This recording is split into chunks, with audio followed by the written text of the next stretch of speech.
Olá, boa noite. Olá, boa noite. Agora foi. Sejam todos bem-vindos à comunidade Espírita Ramatiz. Fazia um tempo que eu não fazia nas segundas-feiras, né? Meu nome é Poliana, para quem não me conhece, eu sou trabalhadora da casa.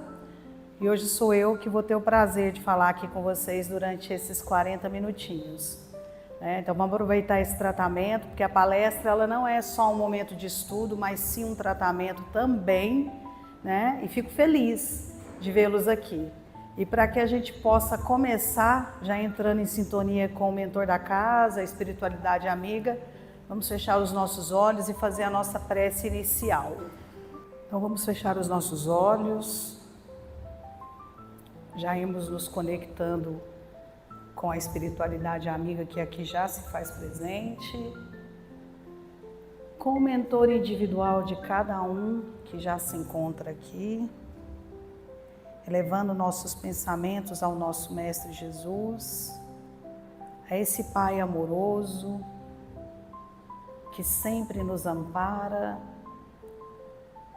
ser conosco, Senhor, hoje e sempre.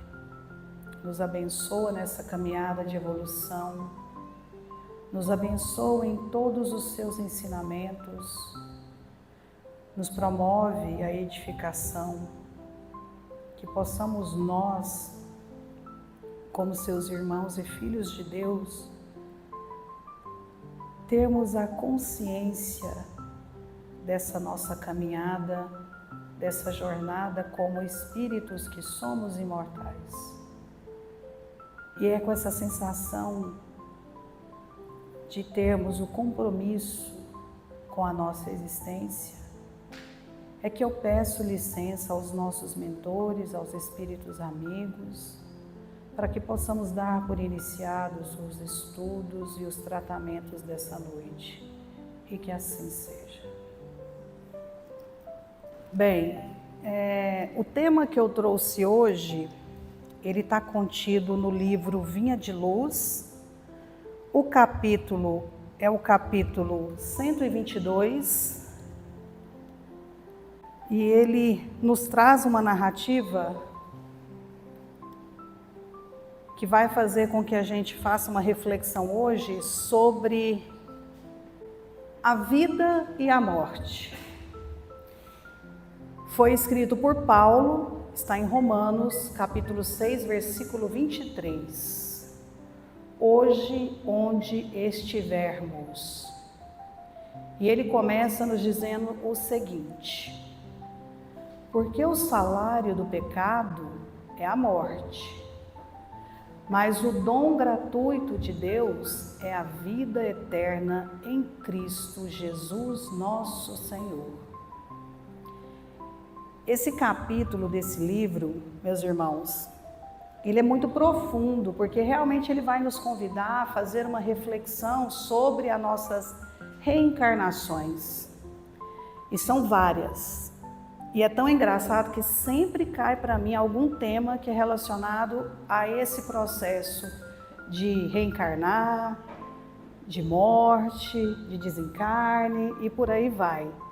E eu achei tão interessante porque eu já havia lido esse capítulo algumas vezes, mas confesso que eu não tinha dado a devida atenção.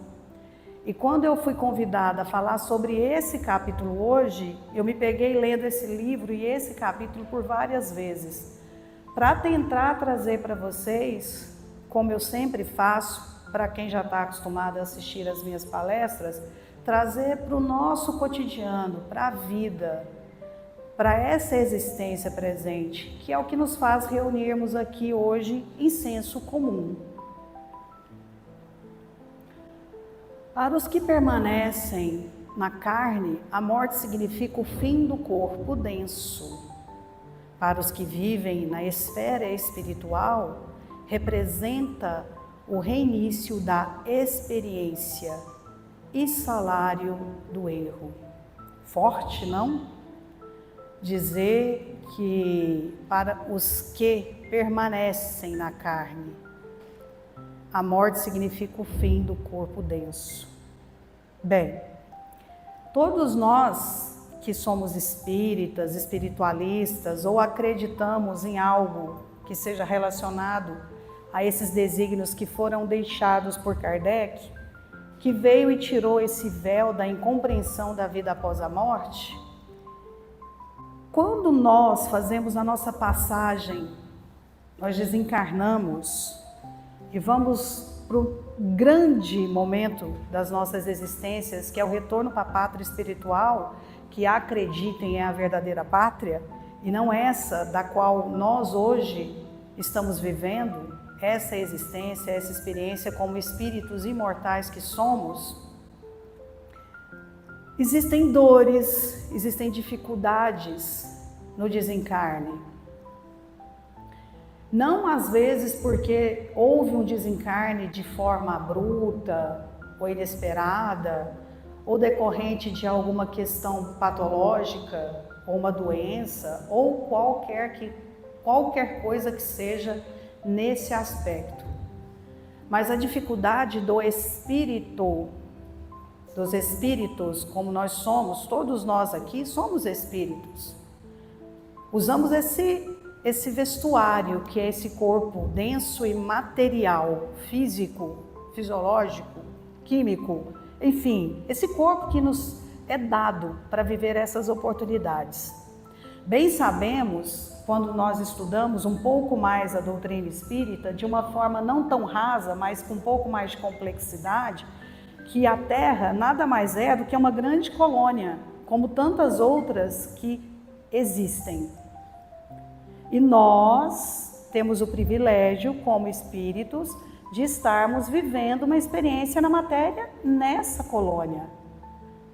Só que a única certeza, e não sou eu que estou dizendo, né, longe de mim ser a dona da verdade absoluta, mas a única certeza que nós temos é que a gente nasce sozinhos e em algum momento da nossa existência vamos desencarnar sozinhos.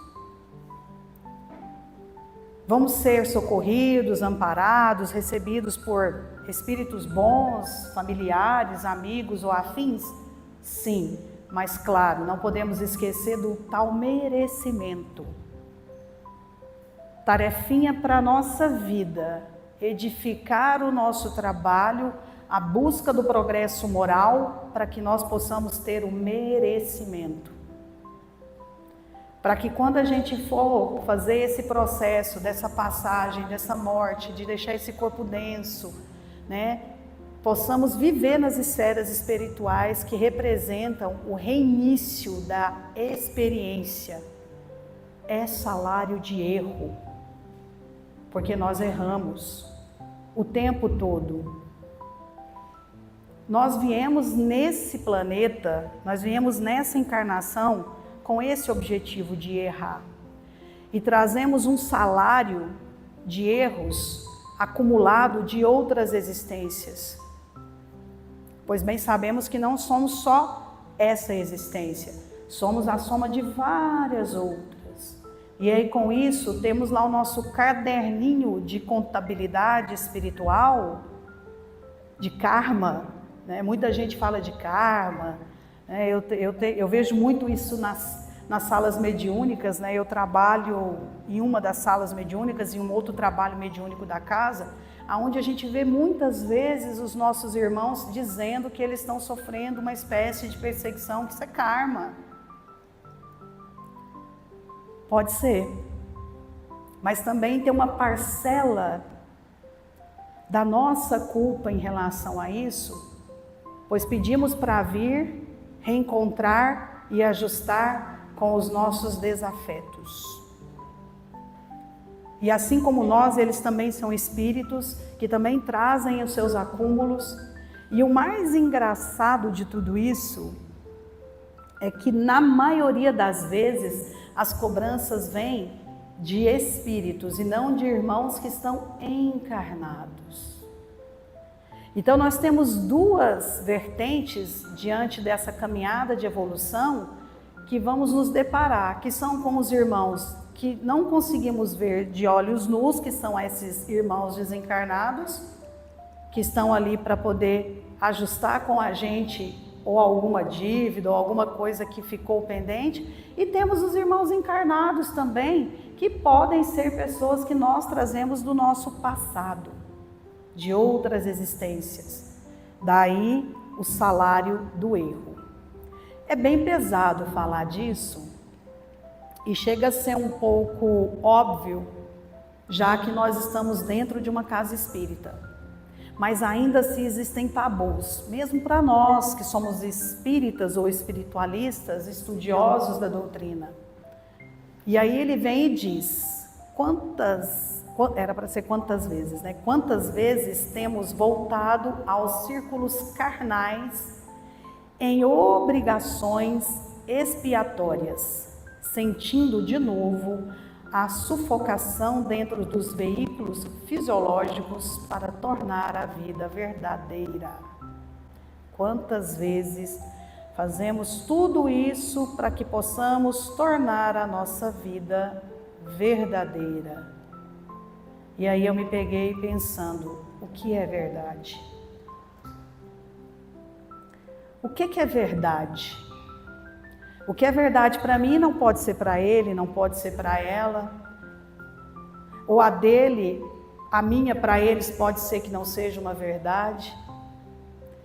Porque tem uma passagem de um outro livro que eu trouxe, coloquei aqui para complementar e a gente ter uma conexão sobre esse tema, que certa vez um estudioso falou que até Jesus Cristo tinha lá as suas incertezas. E tinha. Jesus tinha, assim como nós. Ele estava vivendo uma experiência aqui no plano material. E mesmo ele sendo filho de Deus, tendo toda a sabedoria, um avatar de luz, de amor, de caridade, ele tinha lá as suas incertezas. Então a verdade que a gente busca, talvez seja, na minha humilde opinião, dizendo, o encontro conosco mesmo, com as nossas próprias sombras e luzes, com as dificuldades que a gente tem. Já que estamos falando de morte e vida, há um contrassenso entre certo e errado, verdade e mentira. Mas o exercício mais poderoso que existe é o do autoconhecimento. Jesus fazia isso pelo menos todos os dias, sem exceções de sábado, domingo, feriados ou qualquer data que fosse, porque essas datas foram criadas ao longo da nossa existência. Bem sabemos que eles não tinham essas prerrogativas.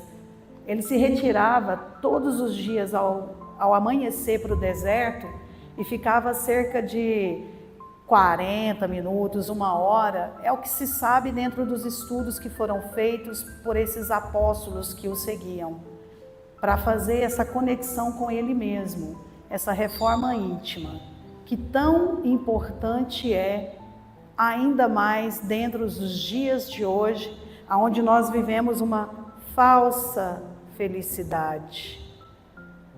Tá vendo que a foto é uma sombra, mas o rapaz foi aqui e colocou um sorriso. Será que é verdade? Será que tudo que a gente faz e tudo que a gente tem feito nas nossas vidas, e eu me coloco aqui tão disponível a fazer esse pré-julgamento e essa avaliação, nós estamos sendo verdadeiramente capazes de fazer o melhor que a gente pode? Sabendo que nós estamos aqui passando. Aqui não é um parque de diversões. Eu falo que a vida, ela tem que ser leve, mas ela tem que ter também o aspecto das suas responsabilidades como espíritos que somos, vivendo uma experiência, uma oportunidade. E sermos gratos por isso. Porque segundo o que sabemos, é que existe uma fila imensa de irmãos que gostariam de estar aqui vivendo essa oportunidade. Aí eu trouxe essa foto, que hoje retrata muito um pouco do que a gente vive, que é um pedido de socorro. Nós estamos nos tornando pessoas adoecidas. em função das demandas, das cobranças, das inseguranças, dos medos. E a gente pede socorro o tempo todo. Em silêncio ou tendo a coragem de verbalizar isso, de falar, de colocar o laríngeo à disposição e dizer que precisa de ajuda. Cada vez mais a gente tem visto crianças, pessoas novas, adoecidas. São vários aspectos de doenças, sendo elas de cunho psicológico, emocional, e isso afetando o seu corpo físico, fazendo com que as pessoas fiquem cada dia mais adoecidas. A humanidade está doente, meus irmãos. E não sou eu que estou dizendo isso. É só a gente parar e observar como o mundo está agindo, como as pessoas estão agindo umas com as outras, como a gente tem vivido. Somos praticamente uma espécie de zumbis, vou dizer assim, dentro de uma vida. É tão automático o dia todo que a gente sequer dá conta do que está acontecendo do lado. E a gente tem pedido socorro. O mundo precisa de socorro. Nós precisamos nos olhar de uma forma mais amorosa para que quando chegar o momento de fazer essa passagem para o plano espiritual, nosso salário seja menor e não maior.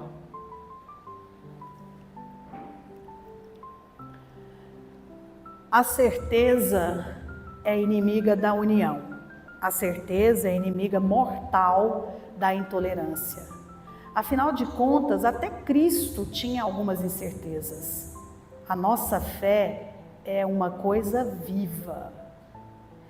É exatamente porque anda de mãos dadas com a dúvida. Se houvesse apenas certezas e nenhuma dúvida, não haveria mistério e nenhuma necessidade de fé. A nossa fé é uma coisa viva. A fé que faz casas assim como a nossa, sempre ter pessoas que vêm imbuídos de busca de auxílio, de tratamento, de consolo, de uma palavra. É a fé que nos reúne. É a fé que fazia aqueles discípulos do nosso irmão Jesus largarem tudo e o seguirem sem sequer saber aonde iam, como seria, de que forma isso aconteceria. Assim como faziam aqueles peregrinos quando ele parava, como no Sermão da Montanha, e ficavam ali por horas ouvindo ele, sem ter o de comer e o de beber. E aí se fazia o milagre, né? Porque ele, como um bom magnetizador que era, conseguia multiplicar o pão. Então a fé é a única coisa que a gente tem real. E eu sei que todo mundo tem. Uns com mais, outros com menos. Alguns com certeza absoluta e outros com dúvidas. E está tudo certo. Nós não somos perfeitos. Ninguém aqui na Terra é dotado de uma perfeição como foi Jesus Cristo. Nós somos mortais para a carne, mas imortais para o Espírito. Então hoje o que eu queria que vocês tentassem eternizar e colocar no coração de vocês durante essa nossa fala aqui, durante essa conversa, era buscar na consciência algo em vocês que precisa viver e não morrer. E é tão engraçado que nós morremos todos os dias.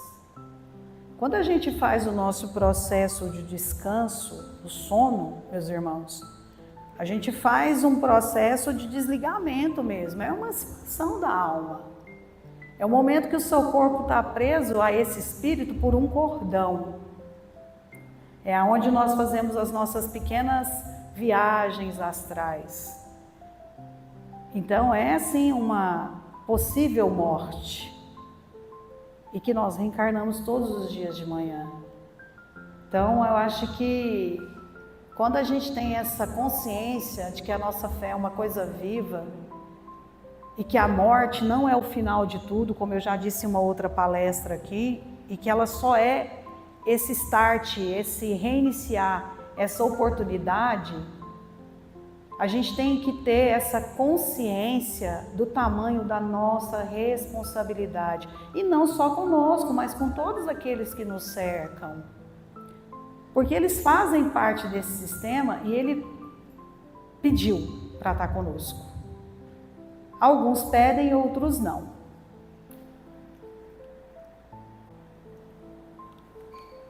Até aqui tá tudo bem? Tá fácil de compreensão para vocês?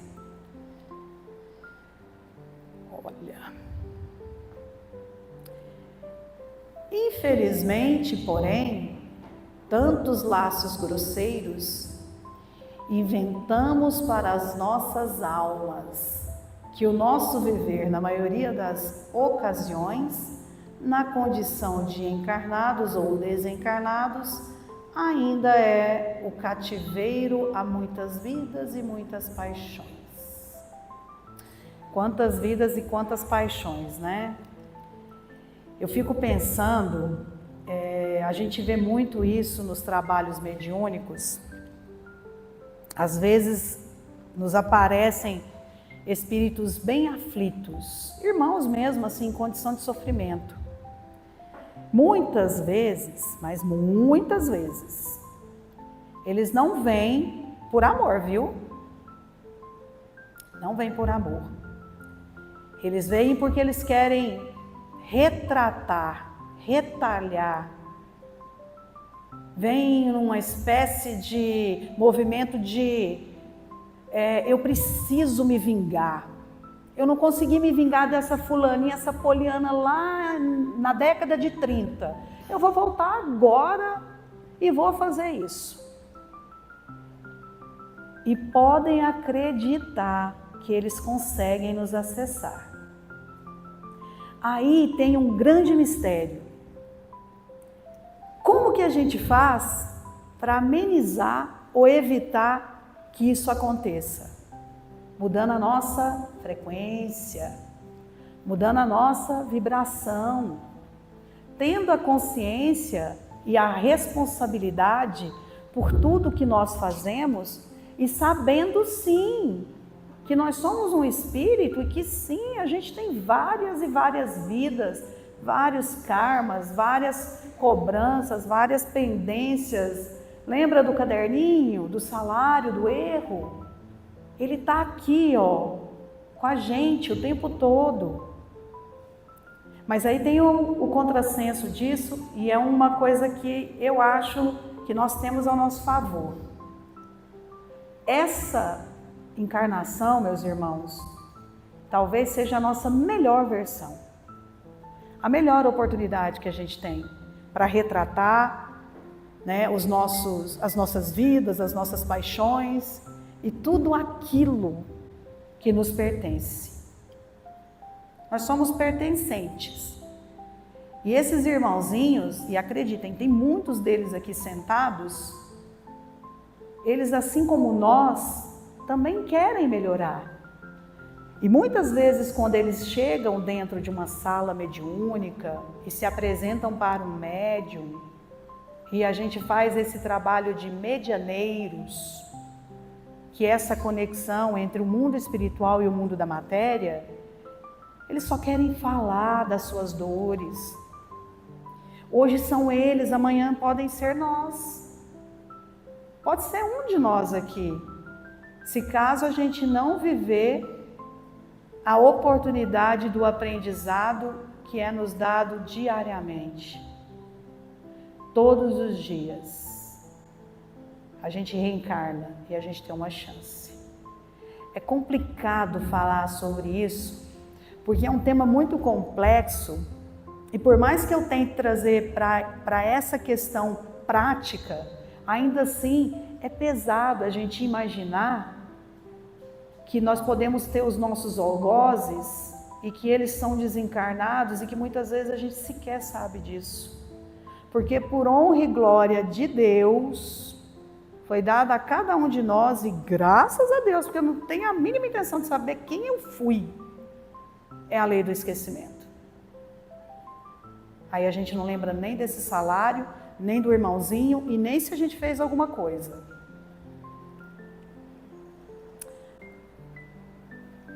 A provação complicada é consequência do erro. A perturbação é fruto do esquecimento do dever. Formam as figuras gigantes. As coisas mínimas constroem as grandiosas edificações. É no pequeno, é no simples que a gente constrói grandes edificações. Eu fico pensando, muitas vezes, Jesus era um homem simples.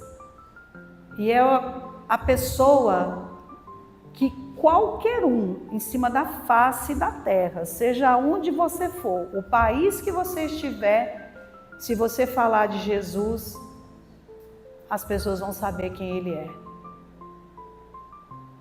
E era um homem simples. E não se tomou de nada que ele tinha direito, pois ele era filho de Deus. E mesmo quando ele morre, desencarna na cruz e volta para mostrar aos seus discípulos que a vida não se cessava no leito da morte, quando ele sai lá do sepulcro e aparece primeiro para Maria Madalena e convida todos os outros para dizer que ele estava vivo, ele ainda assim fez isso de forma simples. Nós temos um grande exemplo aí sobre vida e morte, Jesus. Viveu e desencarnou, e mesmo desencarnado ele continua vivo. Ele está vivo aqui entre nós. É ele que nos move, ele é a fé viva que eu disse. E mesmo ele tinha lá as suas incertezas. Contendo o Senhor a vida eterna, mas não temos sabido vivê-la, transformando-a em enfermiça experimentação. Daí procede a nossa paisagem de sombra em desencarnado na terra, ou regressando aos seus umbrais.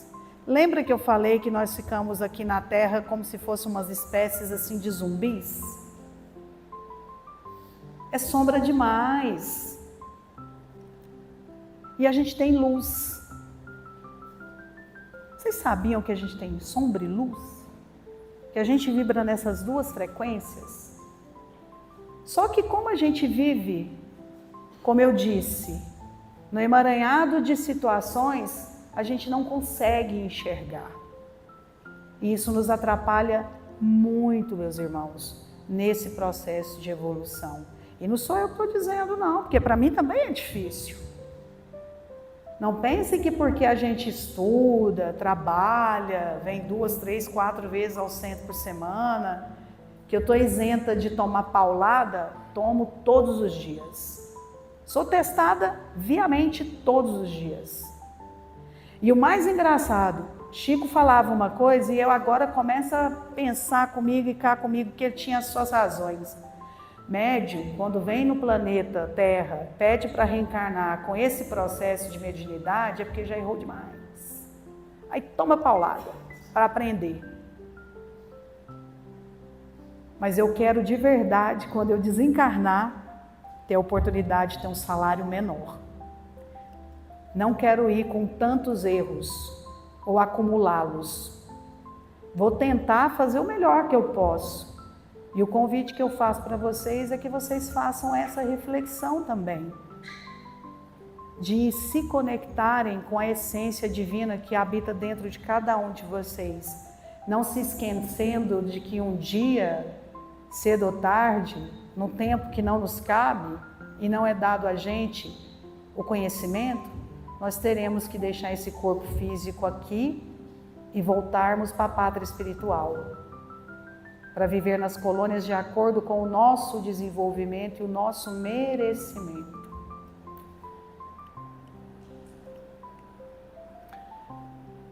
Retire das regiões escuras da morte, na prática do mal, para que nos tornemos dignos da vida eterna, que é o dom gratuito de Deus. Deus nos dá o direito da vida eterna e Ele faz isso por amor e misericórdia. Nós vamos ser cansáveis viajantes da eternidade. Hoje aqui, daqui um século sabe-se lá onde, de quando viemos, qual foi a nossa última existência, qual foi a nossa última experiência, mas Deus nos dá isso de graça, a chance de vivermos a nossa eternidade.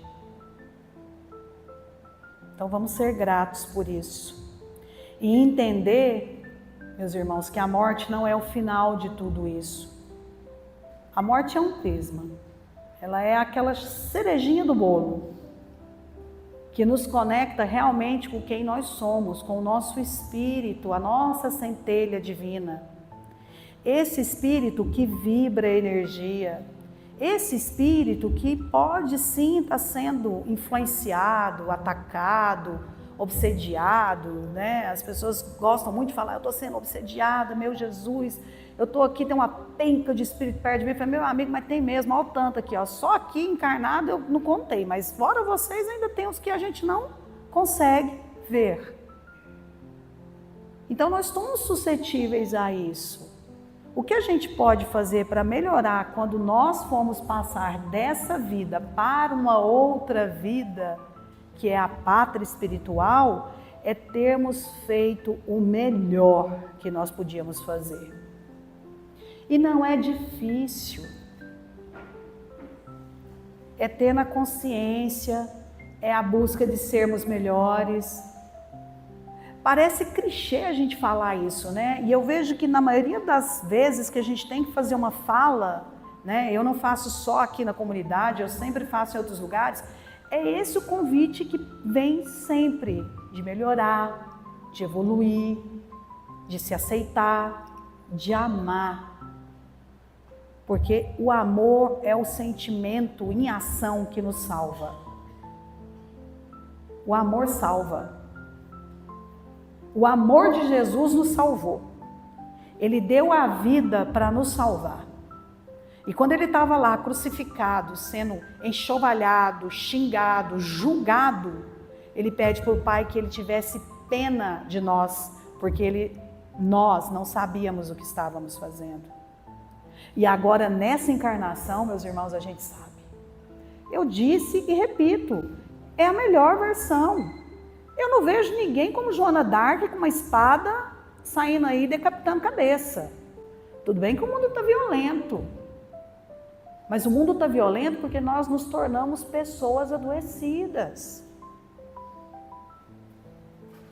Hoje nós temos tudo ao nosso favor e jogamos contra. Nós temos tecnologia, temos consciência, temos várias possibilidades que os meus bisavós, meus tataravós, a minha linhagem, os meus ancestrais não tiveram acesso. Porque naquela época a lei era do talião, era olho por olho e dente por dente. Quando nós, como humanidade, entendemos que o nosso compromisso é nos amarmos, o mundo vai se tornar uma grande casa e muito mais fácil para todos nós. Seremos menos doentes, teremos menos problemas e viveremos de uma forma muito mais leve do que as que vivemos hoje. Será que nós vamos ter que ter mais um caos para a gente entender que a gente não precisa desencarnar para saber de fato quem nós somos. A gente vai desencarnar em algum momento, mas vamos fazer uso da vida presente nesse momento, que é o que a gente tem. Certo? Então, com essa sensação de vida, não digo de morte, mas de vida, com a imagem de Paulo, eu adoro essa foto. Paulo foi um dos grandes seguidores do Mestre e que aprendeu a lidar com as suas sombras. Nós possamos agora já entrar em sintonia com o segundo passo, que é o tratamento energético. Os nossos irmãos já estão se colocando disponíveis para poder fazer esses passes. E eu vou pedir para que vocês fechem os olhos, se conectem agora com o tempo presente, com essa encarnação, com essa experiência, sendo gratos por essa oportunidade, certos de que no momento que fizermos a nossa passagem, façamos com a consciência de que fizemos o que podíamos fazer de melhor. Talvez não atendamos às demandas do que fomos ou de quem fomos no passado, mas tendo a misericórdia para conosco e com aqueles que nos perseguem e nos seguem. E agora eu peço para vocês imaginarem o cardíaco de vocês brilhando, como se o coração pulsasse como uma grande luz. E mesmo que vocês não tenham consciência, ou consigam ver, ou imaginar, ou estejam passando por algo, peça perdão. Esse perdão vai chegar a quem precisa chegar. Mas peça de coração. Se coloquem disponíveis para esse perdão. E que ele possa alcançar até mesmo aqueles irmãos que vêm ao longo de tantas existências acompanhando a cada um de vocês. Que eles possam entender que nessa existência você não tem sequer a consciência do mal que possa tê-lo feito. E peça perdão para ele também. Para que ele possa seguir entendendo que essa existência você não tem como ajudá-lo. E que se em algum momento vocês se encontraram e não foi algo bom, que você não pode e não tem como lembrar agora, mas que você o liberta. E essa luz dentro do cardíaco de vocês ainda continua pulsando, limpando, tirando todos os miasmas, todas as larvas astrais, todas as energias densas, todas as emoções negativas, que isso tudo vai saindo, caindo por terra, sendo feito um aterramento. E agora, ainda imbuídos nesse sentimento e com esse coração pulsando de energia,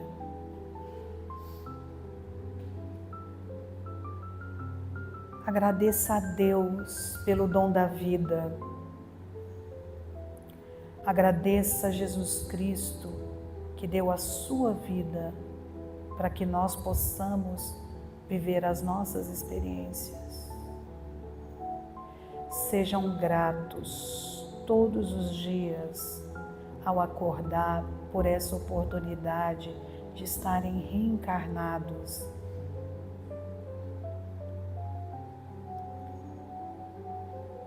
que no dia que vocês forem, assim como todos nós, convidados ao retorno, ao regresso à pátria espiritual, seja com a consciência de que fizeram o melhor que podiam fazer.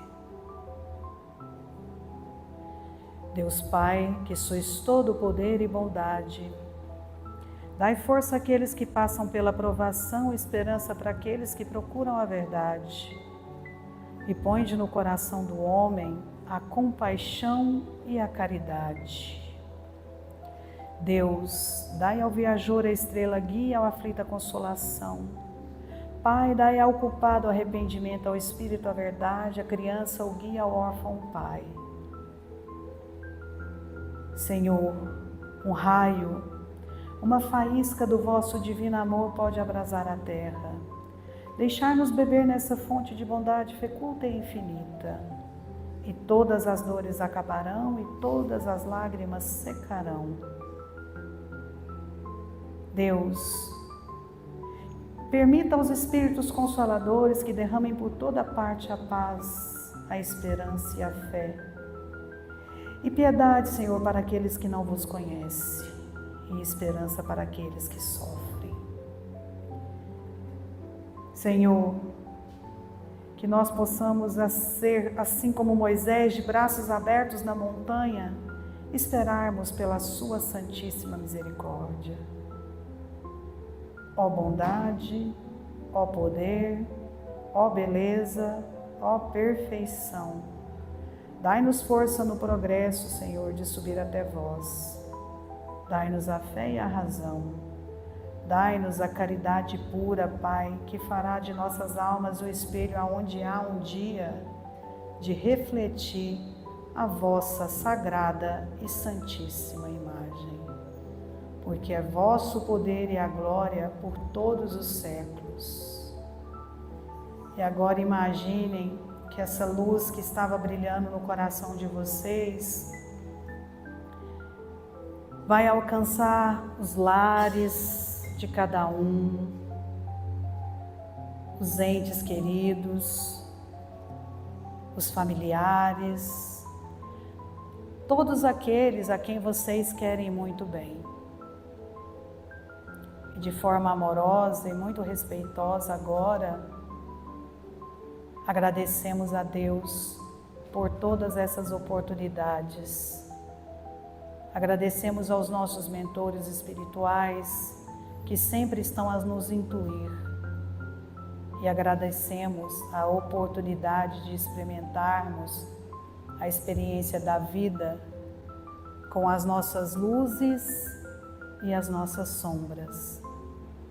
E agora eu vou convidar vocês para que nós possamos fazer a prece que o nosso Pai nos deixou, aonde Ele diz: amai-vos uns aos outros como eu vos amei.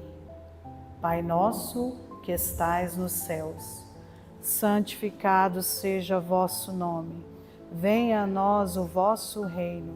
Seja feita a vossa vontade, assim na terra como nos céus. O pão nosso de cada dia nos dai hoje. Perdoai as nossas ofensas, assim como nós perdoamos a quem nos tenha ofendido. E não os deixeis cair em tentação, mas livrai-nos de todo o mal, e que assim seja. Agora vamos abrir os nossos olhos, voltando para o aqui e agora, nos conectando com essa energia amorosa que aqui ainda se faz presente. E levem com vocês esse último parágrafo que eu vou dividir. Eu ouvi uma estudiosa essa semana fazendo uma seguinte pergunta: e se nós, por uma semana, decidíssemos desligar os nossos telefones e sumíssemos? Por uma semana, quem seriam as pessoas que iriam às nossas casas para saber por que não estávamos tão presentes de forma tão rara, tão difícil, que são essas conexões impessoais? Eu espero que vocês tenham essa conexão com vocês, com a vida presente, acreditando que tudo faz parte de um grande processo e de um grande arquiteto chamado vida. Muito obrigada, uma boa semana, que Deus possa acompanhar vocês e que a graça divina esteja com todos. Que assim seja.